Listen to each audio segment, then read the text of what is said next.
Hello, I'm a woman in her 40s who recently had to run around frantically. There is an old Chinese saying that dogs and monkeys are enemies.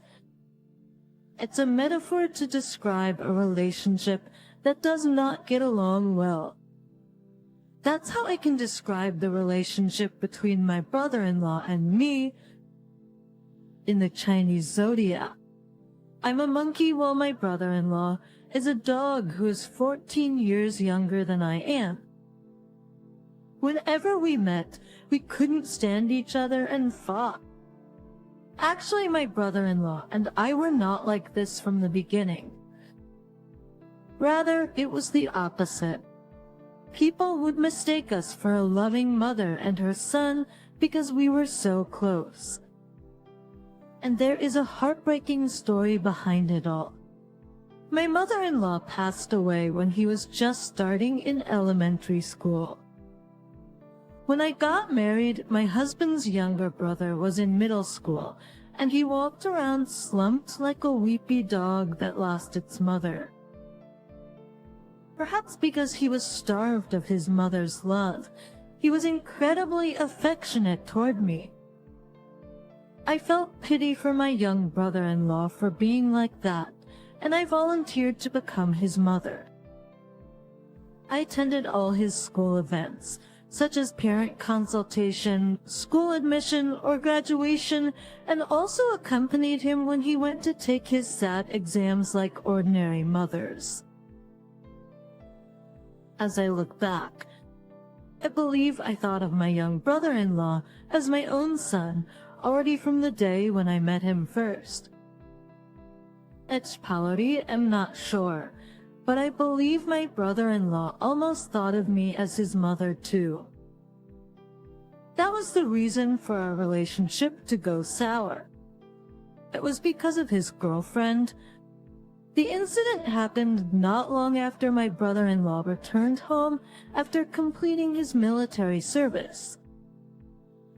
I had thought that he was busy preparing to re-enter his college, but he wasn't. One day, he brought a girl home and told us shocking news. "Brother, I will marry this woman.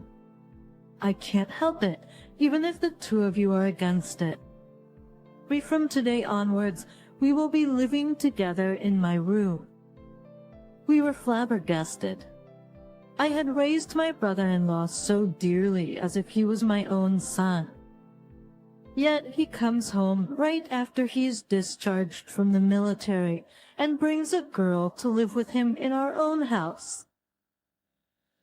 Who wouldn't be so shocked? Even if we gave in to his demands, the girl he brought home was pathetic. If she had an iota of any manners, we would not have objected so much. She acted so terribly that I had no choice but to doubt that she grew up without any. Grew up without any teaching at home, and truly wondered what kind of people her parents were. First of all, she dressed like a tramp and smelled strongly of cigarette smoke, as if she was a heavy smoker.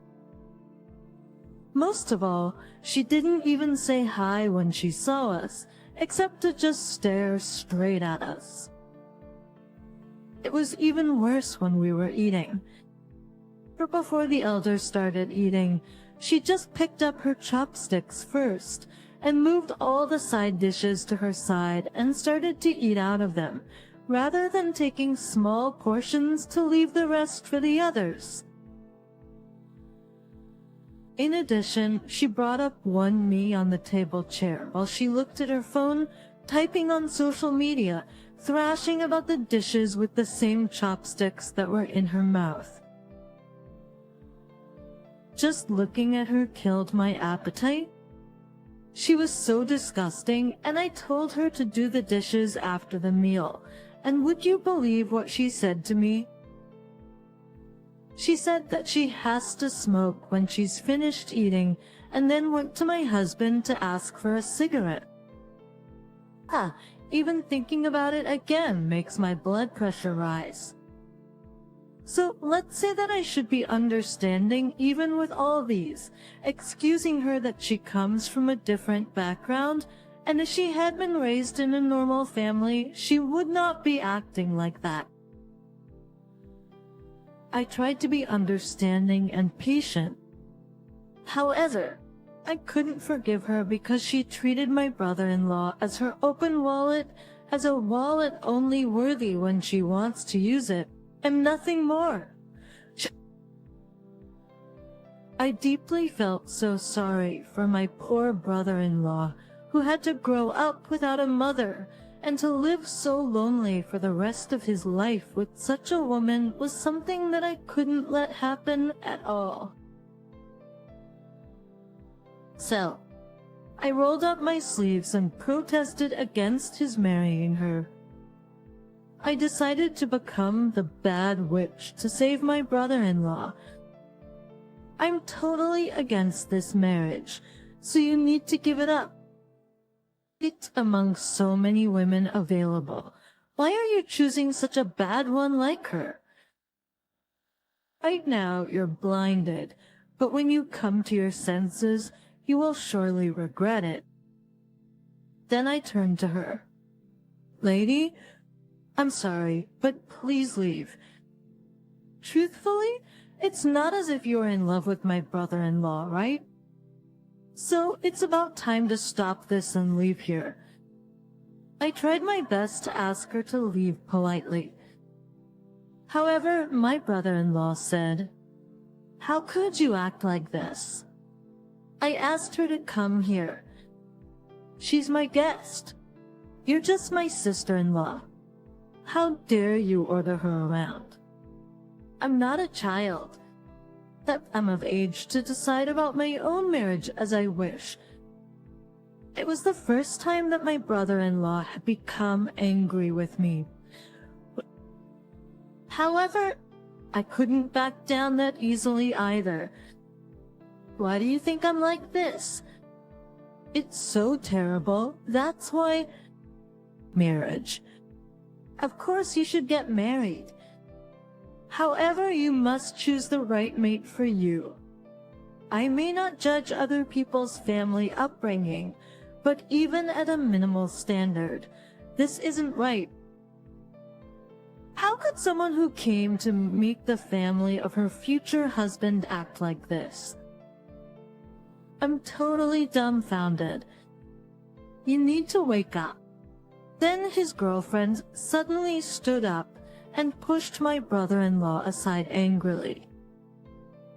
"Hey, did I chase after you? Then I liked you. You're the one begging me to marry you. But why do I have to listen to this? Why do I have to listen to that lady about my upbringing? That's fine. I'm so angry. So just give me money. I can't live in a shitted place like here. So I'm going to a motel or something. So give me money.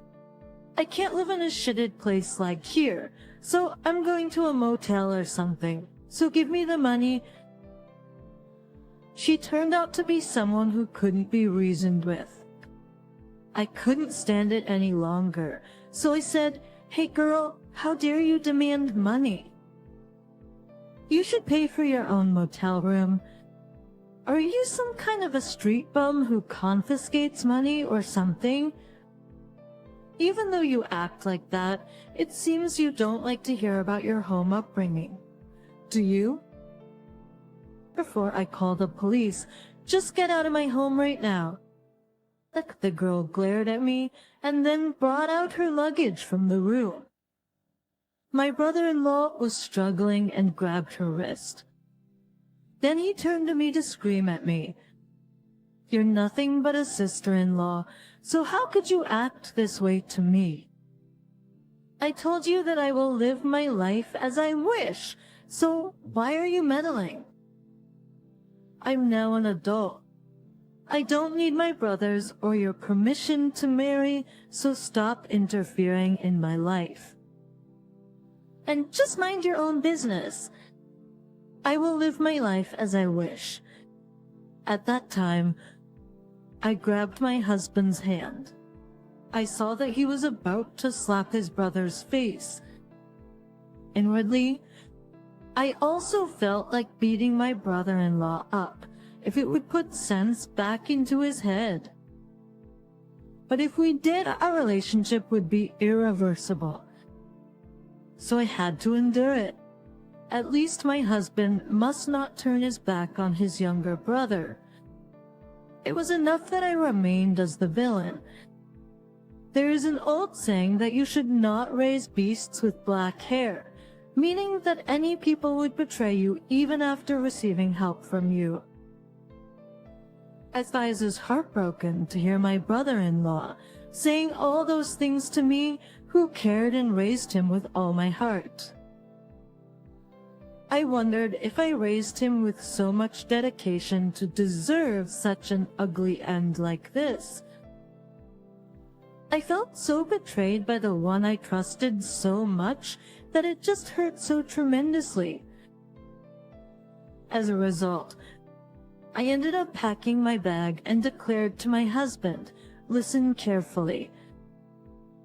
I will no longer live with you and your younger brother."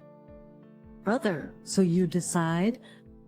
Is it me or your younger brother? I'm going to take our baby and go to my parents' house. When you decide, call me then." That day, I went to my parents' house with my baby. My husband came to see me after a week. He said that he gave his brother $30,000 for his apartment lease deposit money and sent them away. He said that it was his fault for not paying more attention to his younger brother. Because he knows how I raised his brother, he said he completely understood how I felt. My husband started to whimper, asking me not to hate his brother too much. Seeing my husband like that, I felt a lump in my throat. My husband also suffered a lot after becoming the head of the household when his father suddenly passed away not too long after we got married. My husband was unprepared to take care of his family with the heavy burden all on him that he had to handle alone.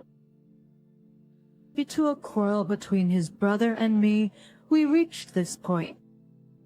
His being in the middle must have been very hard for him. Of course, I was aware of my husband's situation. Thus twigged that when I decided to end the matter and not to say anything more about it. Since that day, I only saw my brother-in-law twice in 1 year at my in-laws' memorial service. The girl didn't come, and my brother-in-law always came alone. I thought it was better that way. If she had come, we would only be angry at each other. My brother-in-law became thinner as days went by. He put his college on hold and was working as a delivery man. He said that he liked his delivery job because he could make money as much as he worked. I thought he was lying. He was becoming so skinny from hard labor. We were still very cool to each other. Actually, it was worse than that. My brother-in-law, who never talked back at me, snapped critically whenever I spoke. That wasn't all. He even started to complain about my cooking, which he had never done before.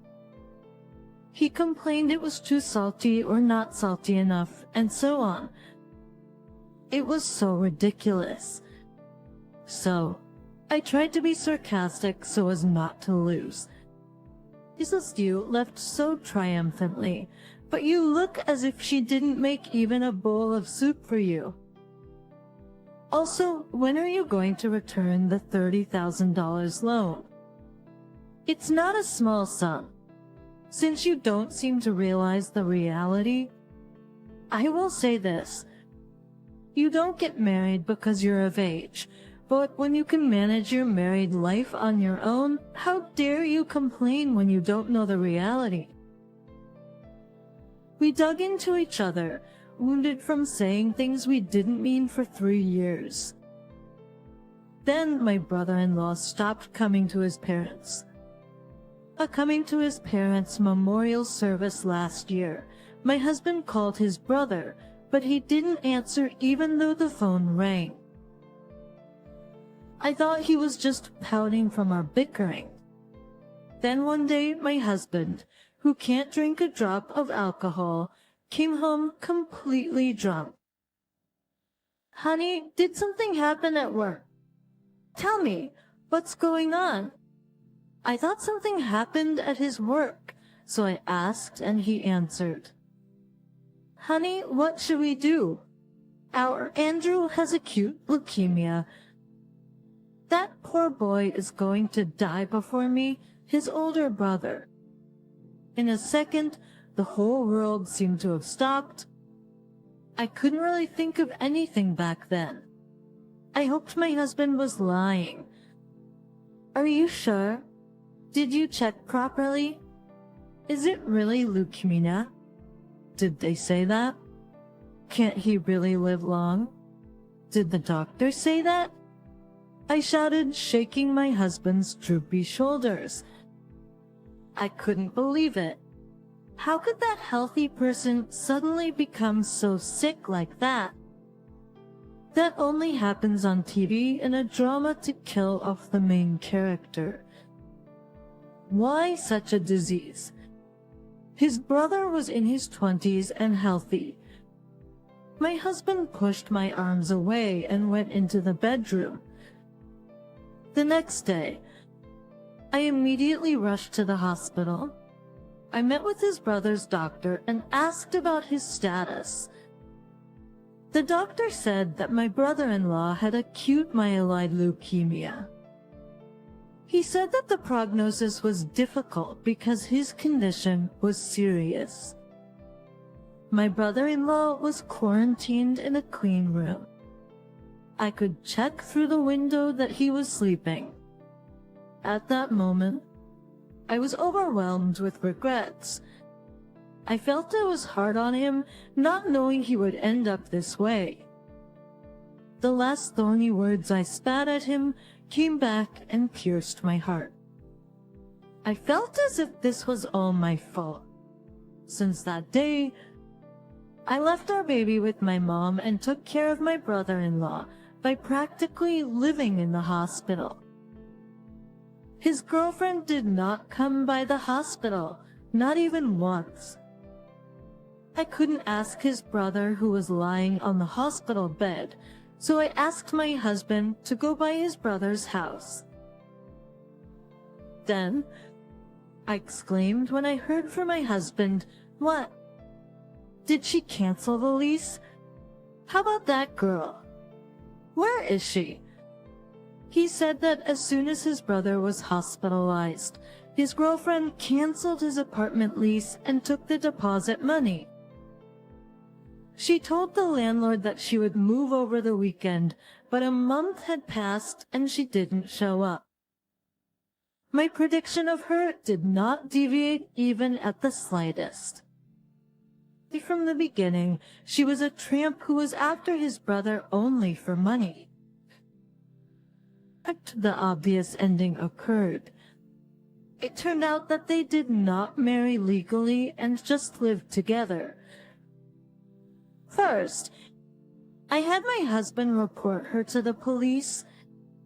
In the meantime, his brother's health condition improved, and he was able to receive chemotherapy. It's just better to choose life, even if you have to live in the gutter, than choosing death. So even if it's hard, please be patient. You must survive so that you can torment me, right? So try to eat. If you can eat and defecate well enough, you will be able to live. His brother smiled at me and my words. He and I united and we began the hard fight against the disease. Just with strong medication, he vomited any food he tried to eat. I cleaned up the vomit and then fed him again. He would throw up 9 spoonfuls of food after eating just 1 spoonful. But we did not give up.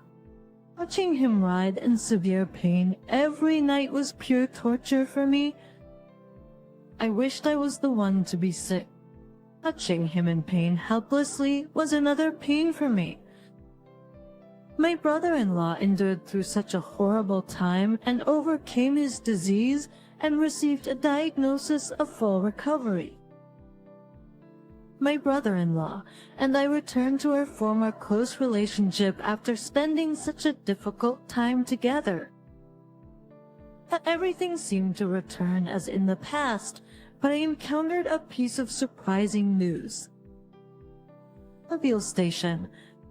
What? $100,000.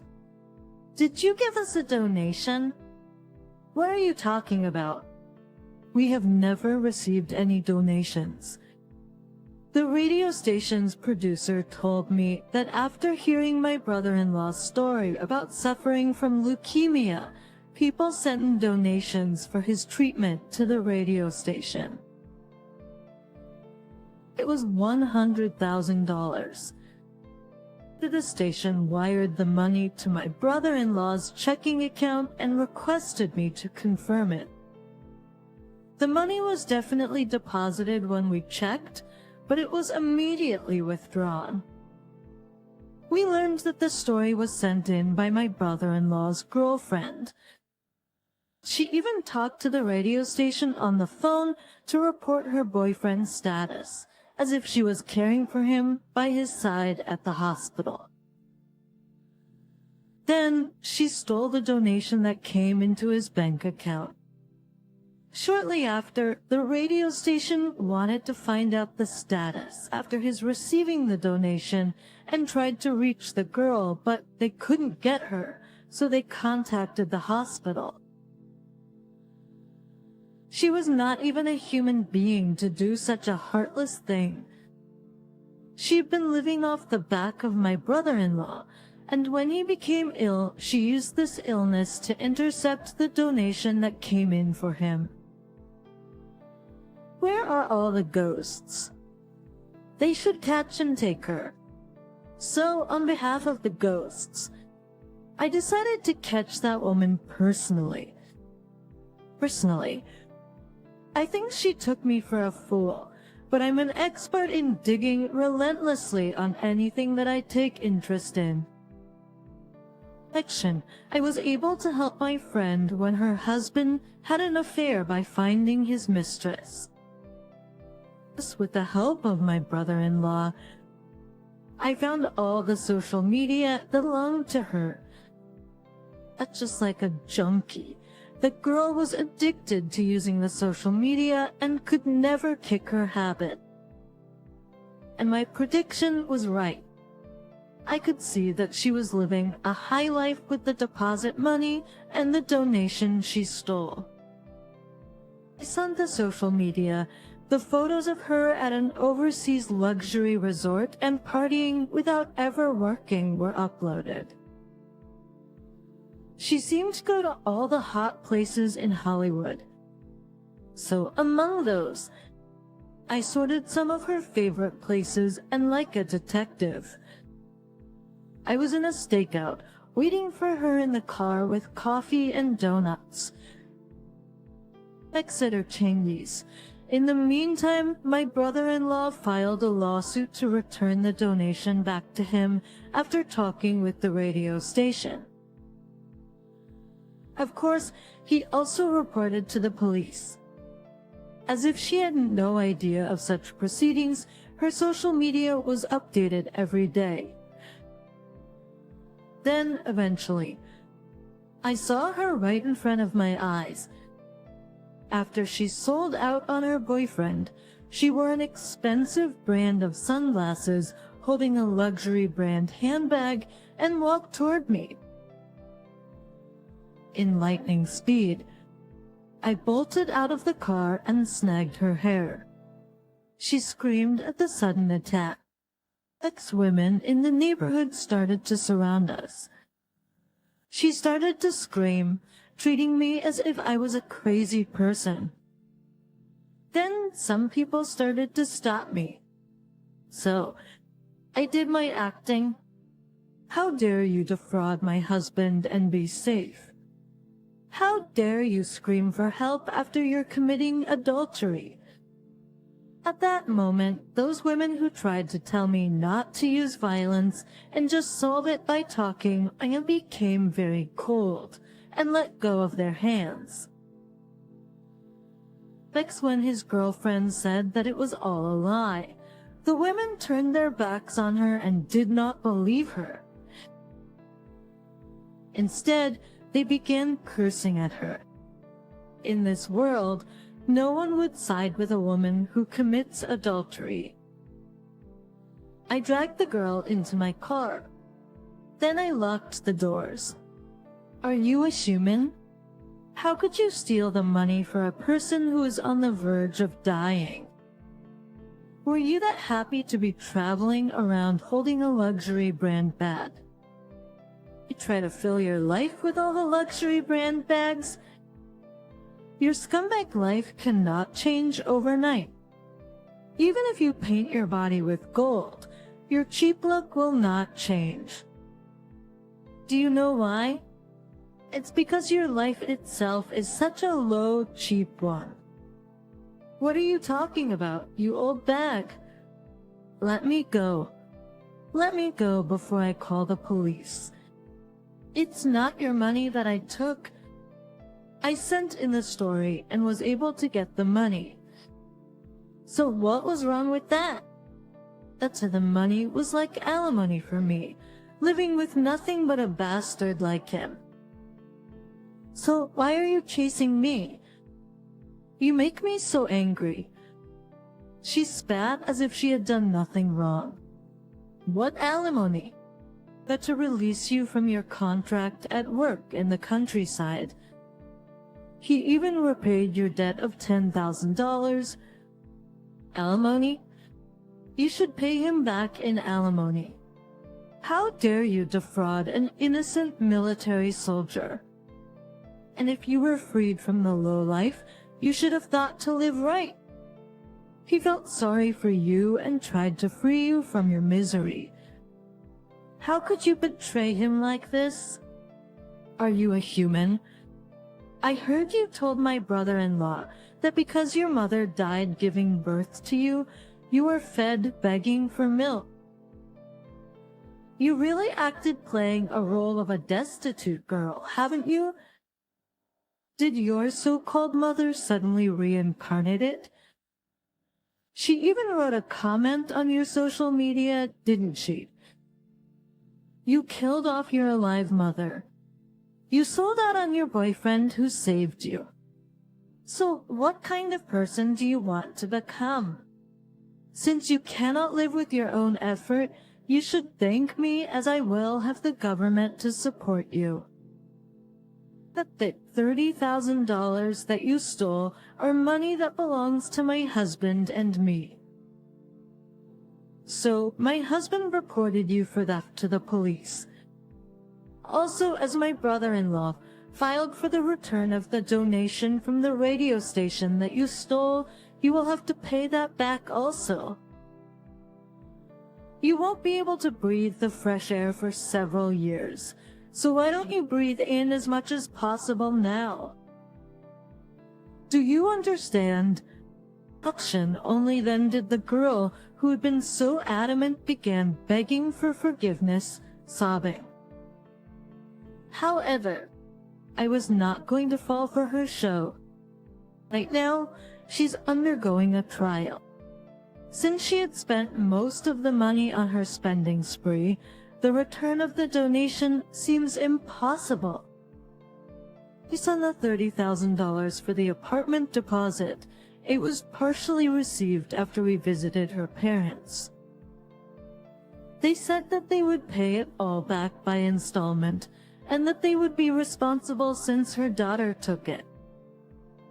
My brother-in-law is preparing to return to college. After this incident, he has become a very obedient brother. As if he is my son who has come to his senses, I decided to forgive my brother-in-law. I will just think that I have 2 more sons and will try to live a happy life with them. Thank you for listening to my chaotic family life story. I wish for your well-being to all those who are listening to my story. Everyone, please cheer for me and write your comments of wisdom in the comment section. Pressing like and subscription is a big help to me. Hello, my name is John. I love cats.